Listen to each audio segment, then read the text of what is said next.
Hi everyone, this is Heather Lawton and from the Flourish.Academy. This is episode 431. It's Productivity Week here at the FA and I'm answering your questions. And this question comes from my friend Jackie. She says, I am new here and new to photography, and she goes on to explain kind of her journey, how she came into photography, and she said, I want to get better so badly, and I do feel that I have over this last year. I guess the question is, am I trying to take in too much?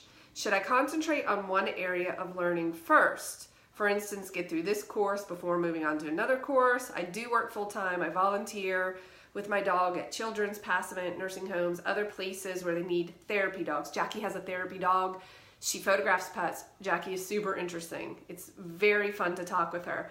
Okay, I look at my photos compared to others and I think that I suck, not productive, and you're improving. I bought a backdrop, okay, and she goes on to explain kind of her goal. And she says, am I bouncing around too much? Should I learn every function of my camera first? But I'm anxious to get taking great shots. Should I start with lighting courses? And so that the bottom line was, where should a newbie start? And Jackie, that's a great question, because like many new photographers, you're really excited and you want to learn it all. And really this comes down to making a plan. So we all know that if we focus in one area, obviously you can become an expert in that area. But there's so much to learn that you obviously can't invest the time in just one area. Because if you're building and growing a photography business, you certainly have to learn how to photograph. You have to learn how to edit. You definitely need to learn how to market. You need to understand business and pricing. And all of these things have to happen concurrently. That is, you can't just dive into one. Although it would be great if you could. It would be fantastic if you could say, I'm going to spend the next year becoming an expert with my camera, and then the next year with pricing. It just doesn't play out that way. So certainly what you need is a plan and you need priorities. So what I start with is a list of everything that is kind of on my mind. I do just kind of a brain dump of everything that I'm really excited to learn or I want to learn, and I start to prioritize it.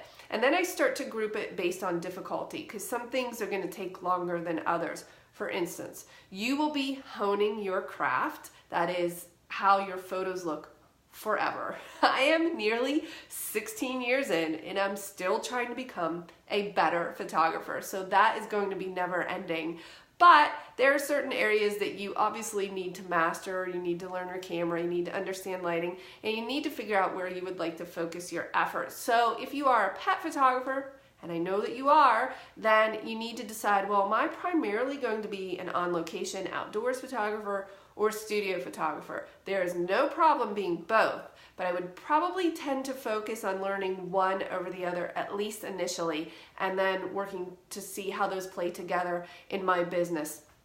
The goal here is developing a plan of action that is prioritized so that in any given time frame or on any given day, you know exactly what you need to be working on, what you should be working on. Now listen, I recognize how this is going to sound because it's kind of funny, but we do have a course for that. The productivity course is all about gaining clarity. But here's the thing. I know that you do not want or need another course. What you need is a plan and a transformation. And I can certainly help you with that. And the course can help you with that. Just going through it can help give you clarity. Clarity is the key here, because you have all of these things bouncing around in your mind. Should I do this? Should I work on that? You need clarity and you need a plan. And you also need to own time, which I do. I own time. So if you're really busy and you find yourself pressed for time, then we need to make more time. And it is possible. I have learned through experimentation that time is more malleable than you think. It can expand, and it certainly has for me, which means I know that it can for you. So I can help you with that transformation. You should definitely check out the goal setting time management course. It's only available this week, so I wouldn't want you to miss that. However, I do understand that you have all of these courses that you're going through right now and you're trying to figure out where to best spend your time. I would just prioritize it. I would see where you're at and what's most important. What's pressing on you the most? What is the one thing that's bothering you? For some people, it's like, man, I really need to learn off-camera flash. I just have to nail that. It's really important to them. For other people, they think, I need to get that website up. I have to get that website going because nothing will happen until that website's up. So you're going to have to figure out what's most important to you and prioritize. I hope that you found this useful. I'll see you in the next video.